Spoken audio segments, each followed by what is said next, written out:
Hi again, everyone. Thanks for tuning in to today's episode of Hannah Learns ColDesi. As you can see, we're in a little different of a location today. I'm here with Michael. We're in our warehouse in Clearwater. So he's going to give me a little behind the scenes talk of how everything works behind the scenes. It's great seeing you, Hannah. Thanks for stopping by. This is our distribution warehouse. Okay. Because there's a sales warehouse, if you want to call it that, or a sales building, but this is our distribution point. We've never had one before.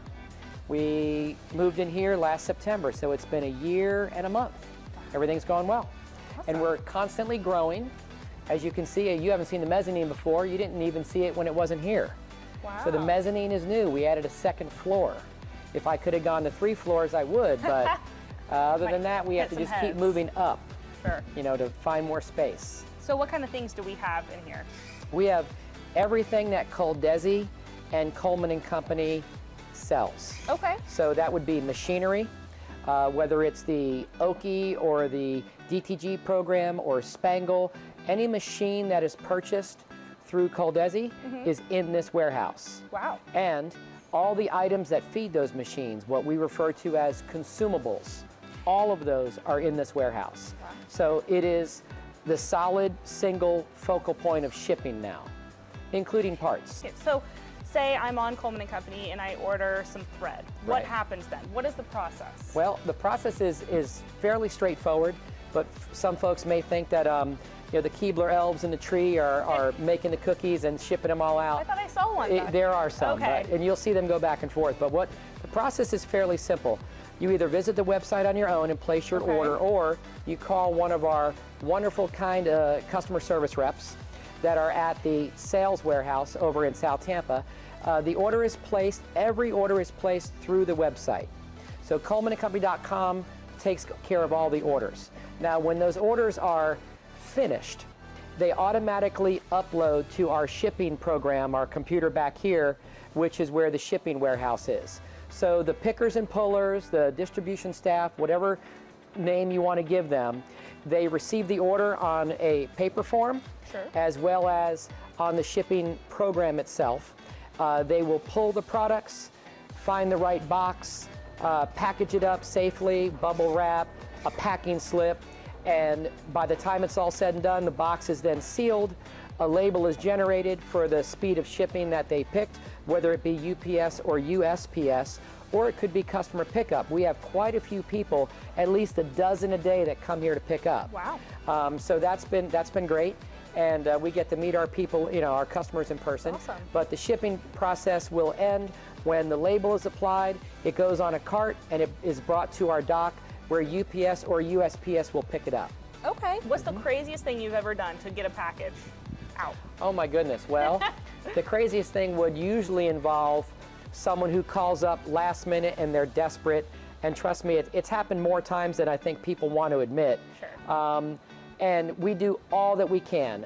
There have been dozens of times when myself or perhaps another manager has put the package in their own vehicle, driven it to an open UPS hub, and dropped it off at 7:30 last night.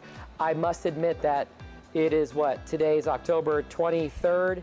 I did one package last night at 7:30 at the hub in Clearwater. Wow. Sometimes you just got to do what your customer needs you to do. We don't advocate it. We don't beg people to have us jump through those kind of hoops, but we're willing to do that for our customers. Awesome. We've even had unfortunate days where our UPS driver may have been overwhelmed. I don't want to say that they forgot about us, but may have been overwhelmed and couldn't get to us in a reasonable amount of time, and we've loaded our own personal vehicles with packages and brought them to the hub.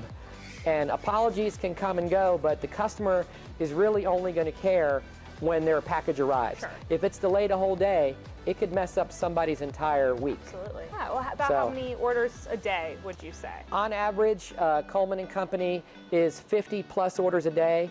There are months that we've had over 60 orders a day, and that's not just Monday through Friday, that's including Saturday and Sunday. So we pride ourselves on the fact that our orders are order volume is very high, and what's even better is that the team of people that you see mulling around behind us, they do an excellent job in having errors at an absolute minimum. Now, the best case scenario would be how many errors in a month? 0. Sure. However, the reality of it is we are people. When we read a packing slip, we may not see that there's a quantity of 2 when everything else was a single, and the order goes out without the proper quantity. Or maybe we picked UPS ground and somebody needed it 3-day select. We are going to make such mistakes. However, when you keep it below 1%, so on average, if we did 50 orders a day over a 30-day period, you're talking 1,500 orders. 15 orders would be an acceptable error rate. Well, we're never at that high. We're usually in the 5 to 7 orders that have an error in it in a given month. So you're still talking less than 1/2 of 1%. And it is an excellent error rate. So we're incredibly proud of what our fulfillment team does here. Awesome. So our whole job is to fulfill the order that a customer needs to make their business run. Yeah. So if we're not running our business tight and without errors, then we're affecting other customers. Sure. So we do all that we can. Yeah. Well, I'm excited to look around and meet all the Keebler elves. Well, let's do that. Awesome. Thank you. The tour starts in the main entrance where customers can pick up products. Through that door is the high value room. Throughout the warehouse are tall shelves that carry products like spangles, threads, and even rhinestones. Through here is the DTG area. This is where Michael says ink is bottled and filtered. To my left, you can see the Triton vinyl.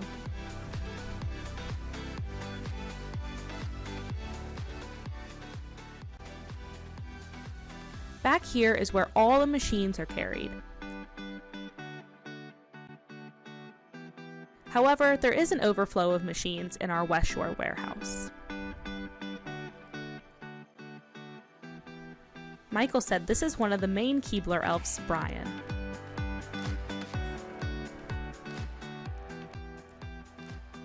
Through this first door, you can see people working on the Avance embroidery machines. And through here, the Compress UV printer.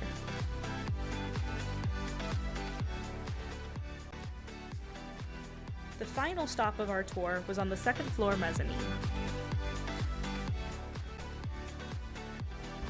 All right, everyone, thanks for learning with me today and joining me in Clearwater, Florida to see our warehouse. I hope you enjoyed learning about how operations at ColDesi work. I am back here in our Tampa location, so I will see you guys again next time.